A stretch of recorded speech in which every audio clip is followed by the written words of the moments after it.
Salut à tous et à toutes et bienvenue dans cette nouvelle vidéo dans laquelle nous allons parler d'anatomie humaine.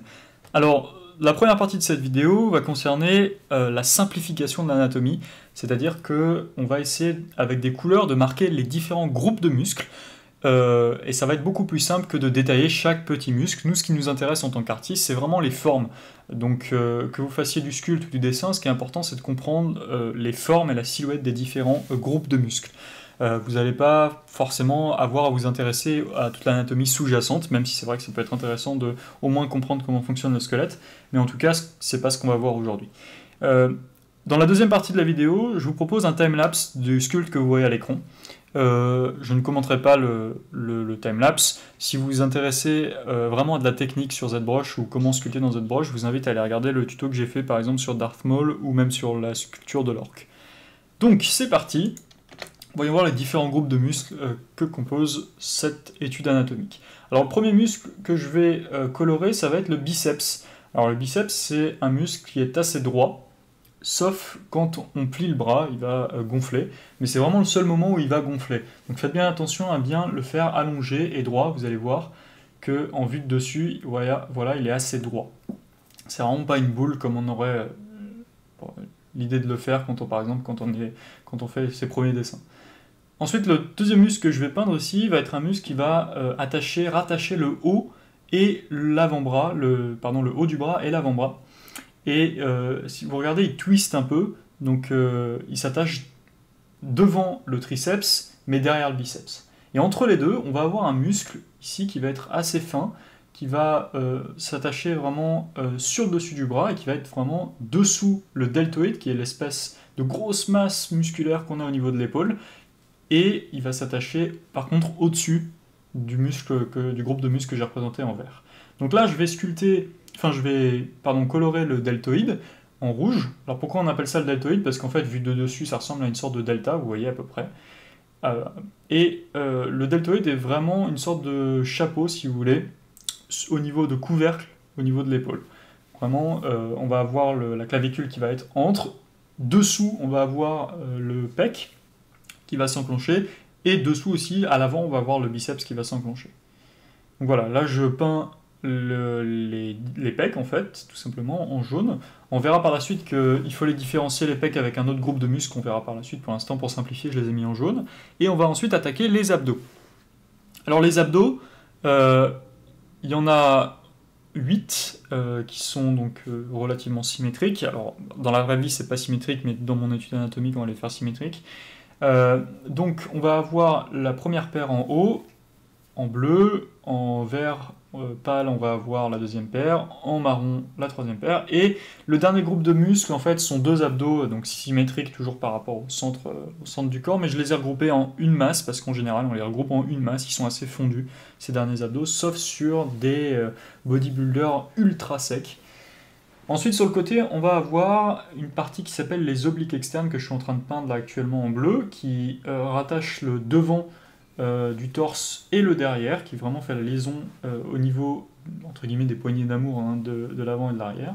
Et on va avoir sur le côté des muscles qui vont aller en travers, comme ça, se rattacher sur les abdominaux, pour pouvoir aller sur des muscles qui s'enchevêtrent tout en haut, presque à l'horizontale, à peu près à cet endroit-là, voilà. Et en fait, il faut savoir que ces muscles, ils sont très présents, notamment chez, par exemple, dans le comics, c'est des muscles qu'on retrouve assez souvent. Ils font vraiment la frontière entre le devant et l'arrière du torse. Donc voilà. À l'arrière, ensuite, on a ce qu'on appelle le trapèze. Le trapèze, il a une forme de trapèze, hein, comme son nom l'indique, et il ressemble, donc là je l'ai peint en rose, et il vient s'attacher au niveau du dessus des épaules, du deltoïde, comme vous le voyez, et aussi vient terminer dans le bas des reins.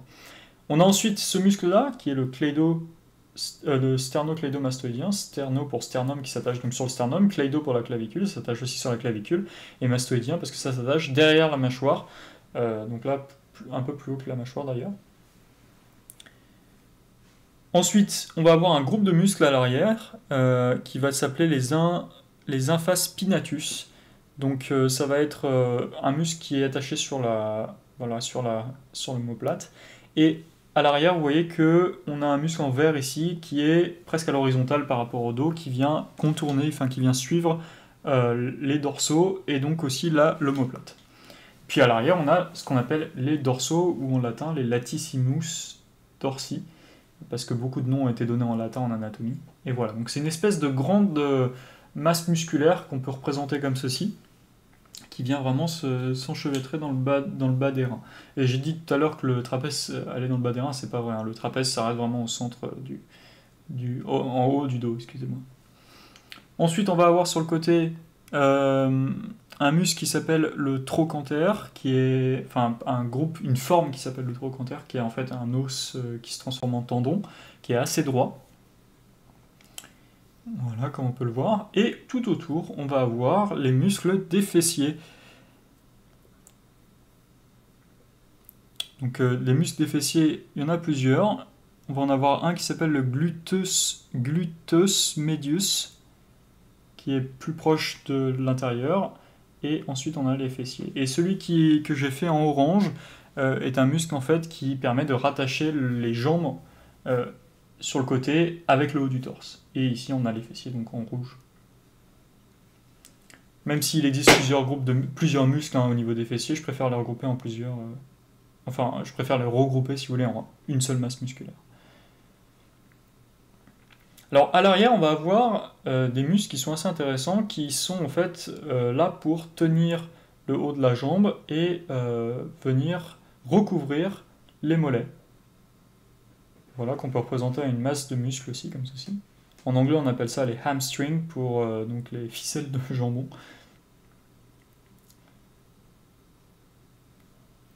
Et ensuite, les mollets, qui sont deux là, mais je les ai représentés en un seul groupe, et qui forment vraiment une goutte d'eau. Alors regardez bien, le mollet, enfin la partie intérieure du mollet, donc à l'intérieur de la jambe, est beaucoup plus basse que la partie externe. Et donc on a les muscles qui sont au-dessus en bleu, qui contournent voilà, les mollets.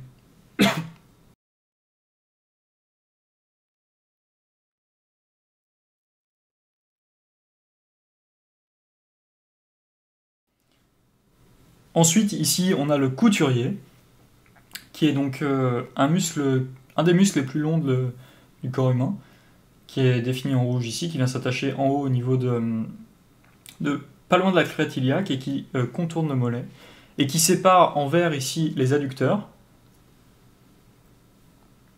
et les quadriceps qu'on verra à l'intérieur dans quelques instants, à l'intérieur de la jambe.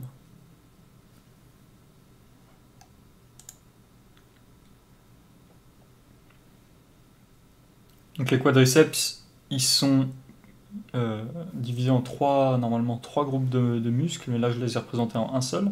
Et puis là on va avoir, donc comme je le disais, les quadriceps qui sont devant. En fait, au niveau des quadriceps, même si son nom dit quad, en fait il n'y en a que trois qui sont bien visibles. Donc celui que j'ai représenté en jaune, celui que j'ai représenté en bleu, qui forme une goutte d'eau. Voilà, qui est très développé chez les bodybuilders en général. Et ensuite, le troisième, qu'on va représenter plutôt droit, voilà en violet.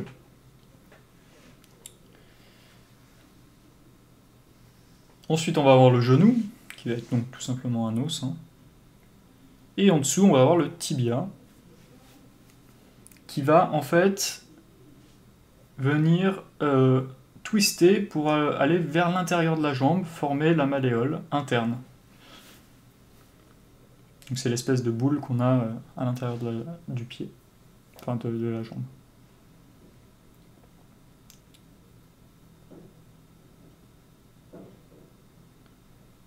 Ensuite, donc j'ai dû faire une pause pendant la vidéo, voilà. Ensuite, on va avoir à l'arrière une sorte de partie tendineuse qui va en fait s'attacher pas loin des mollets, enfin qui va s'attacher sur les mollets et qui va descendre pour former le tendon d'Achille. Et en fait, on va voir, bon là je l'ai représenté en un seul groupe, vous allez voir, mais en fait ça revient devant et ça se transforme en muscle vers le devant de la jambe, vous allez vite voir. En fait, ce qui se passe, c'est que cette partie sur le côté ici qui est tendineuse, voilà, revient, mais là, même si je l'ai mis de la même couleur, vers la pointe à peu près à cet endroit-là, ça va être un muscle en fait, ça va se transformer en muscle. Mais j'ai préféré le mettre dans le même groupe de muscles pour que vous reteniez mieux la forme. Et ce qui va se passer, c'est que après on va avoir un muscle qui va combler le tout, qui va être assez vertical à l'intérieur de la jambe, que je vais représenter en rouge.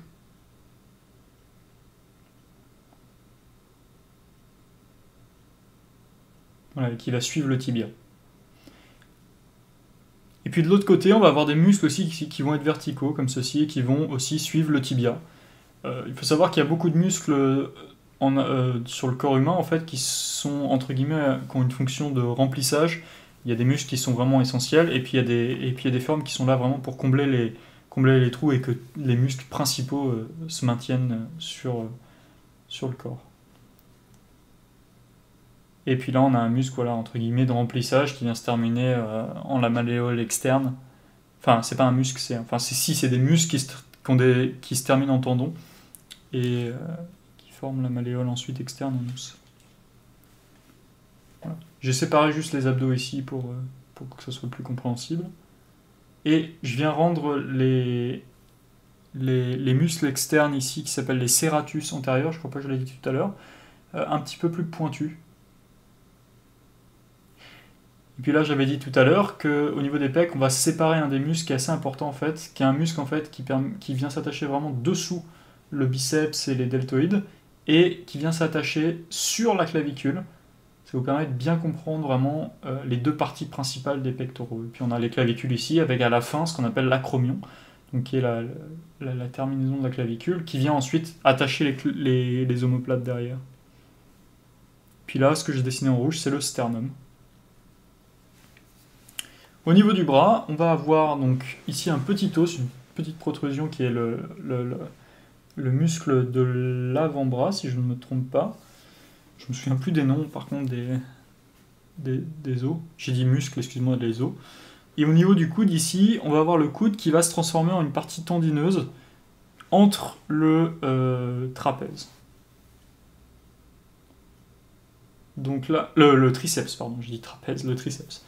Donc le triceps, c'est la partie bleue que je suis en train de peindre ici, qui forme vraiment une sorte de V inversé, si vous voulez.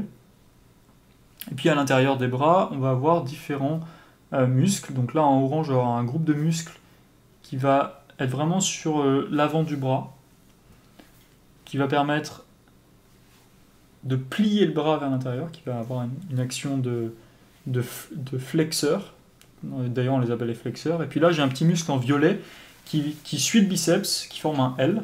Et dessous le bras, on va avoir un petit muscle qui est droit, qui vient s'attacher sous les aisselles et qui vraiment suit la direction du bras, de manière linéaire. À l'arrière, on va avoir la suite des flexeurs. Donc, je représente en groupe de muscles tout droit.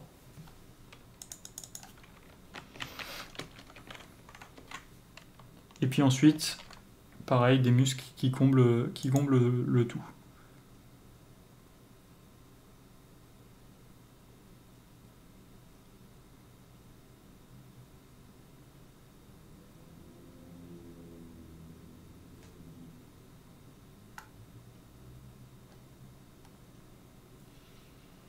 Alors en fait, je me suis trompé, pardon, la partie, voilà, j'ai fait une partie en rose ici qui représente donc la protrusion, et en fait, la partie rouge que vous voyez ici qui va du coude jusqu'à l'espèce de petite boule qu'on a au niveau du petit doigt, voilà, c'est vraiment un os en fait, vous pouvez d'ailleurs le suivre avec votre propre bras. Et ensuite ici j'ai des muscles, donc le muscle rouge suit vraiment le muscle vert, et les deux autres petits muscles ici sont là pour venir maintenir le pouce et avoir l'action du pouce si vous voulez par rapport à l'avant-bras. Et sur le dessus on a des muscles qui sont là pour faire une extension, qui sont les extenseurs normalement, et qui sont plutôt droits. J'ai peut-être inversé les flexeurs et les extenseurs, je suis plus trop sûr. En tout cas, c'est des muscles qui ont pour fonction de tirer, de permettre de tendre le bras. Donc un petit peu de l'anatomie sur la tête, on va avoir donc sur la lèvre supérieure, on va avoir principalement 3 parties. Donc au centre, on a une sorte de cœur. Ensuite, on a une masse bleue que vous voyez qui part sur les côtés. Puis ensuite, on a 2 masses qui sont vertes en bas. En jaune, on va avoir le muscle nasolabial. Donc naso pour le nez et labial qui vient dessous la bouche. Vous voyez, ça forme vraiment une sorte de saxophone, en fait, si vous voulez. Autour des yeux, on va avoir des muscles qui vont vraiment maintenir donc, toute la partie orbitale. Et sur le côté, on va avoir un os qui s'appelle l'os zygomatique, que j'ai représenté en bleu ici, et qui va vraiment de la joue, si vous voulez, du dessus de la joue vers l'oreille. Et puis on a des muscles aussi qui sont vraiment circulaires autour de la bouche, tout comme les yeux.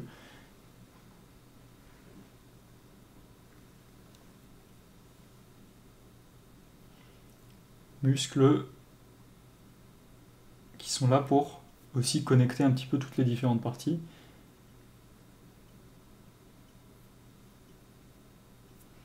Encore une fois, je représente ici des groupes de muscles et non pas des muscles précis. Donc au niveau du nez, on va avoir une sorte de V, si vous voulez, sur le dessus qui représente le cartilage principal du bout du nez.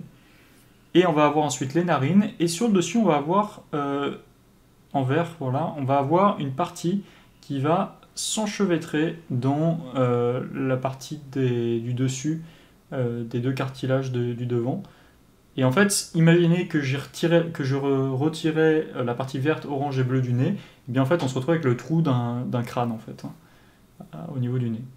Ensuite, je marque le front, puisque c'est une masse assez importante, et les tempes, qui sont aussi des marques importantes, pour finir par les arcades qui sont aussi très importantes.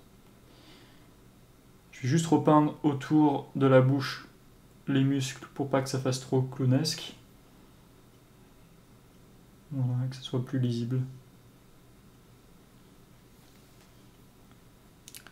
Donc voilà, ça commence à faire pas mal de choses. On va ensuite voir l'oreille. Alors l'oreille, c'est assez simple pour l'imaginer. On a l'hélix qui est en bleu, qui est donc une sorte de presque une clé de fa, si vous voulez, et à l'intérieur on a une sorte de Y. Pour bien faire la séparation, je mets un point vert ici pour vous montrer que c'est vraiment un Y. C'est vraiment une forme de Y qui s'enroule en fait, l'intérieur de l'oreille, et c'est un cartilage en fait. On va très rapidement passer sur la main. On a des masses musculaires importantes, donc en bleu la paume, et ensuite on va avoir en orange voilà, des sortes de parties graisseuses qui vont être sous la main, et puis je l'avais fait en jaune, là, le côté opposé de la paume. Ensuite, je marque très rapidement ce qu'on appelle les métacarpes, qui sont les tendons du dessus de la main, et puis ensuite les différentes phalanges. Donc les métacarpes, qui sont donc les tendons qu'on a sur le dessus de la main, sont protégés au niveau du poignet par une sorte de bandage, enfin de bracelet, je dirais. Je crois que c'est un cartilage, et qui permettent donc d'éviter que on se casse les tendons en fait, et de permettre aussi de les maintenir en place. Donc les pieds, ça ressemble un petit peu. Donc au niveau du dessous, on a vraiment donc cette grosse masse qu'il faut considérer comme un tout, et puis ensuite le talon, donc en orange. Donc en bleu, on a vraiment l'avant du pied.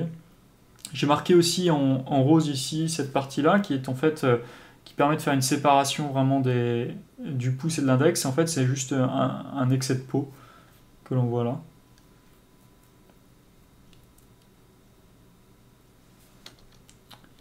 Donc voilà, et puis je vais bientôt terminer donc, cette vidéo avec donc ici la ceinture pelvienne, donc, qui est un os en fait qui remonte vers la crête iliaque, et juste aussi je vais marquer des tendons en fait qui sont à l'arrivée des quadriceps, voilà, vers le bas. Donc voilà, on a fait un peu le tour de l'anatomie simplifiée, je dirais. J'espère que cette première partie vous aura plu, et dans la deuxième partie, je vous propose un timelapse du sculpte de cette étude anatomique. Je ne vais pas la commenter, puisque on a vu concrètement les informations nécessaires dans la première partie pour pouvoir comprendre le sculpte, et j'ai pas envie d'approcher donc cette deuxième partie techniquement. En tout cas, j'espère que ça vous aura plu, et je vous remercie d'avoir suivi cette vidéo, et je vous dis bon timelapse. Salut, salut!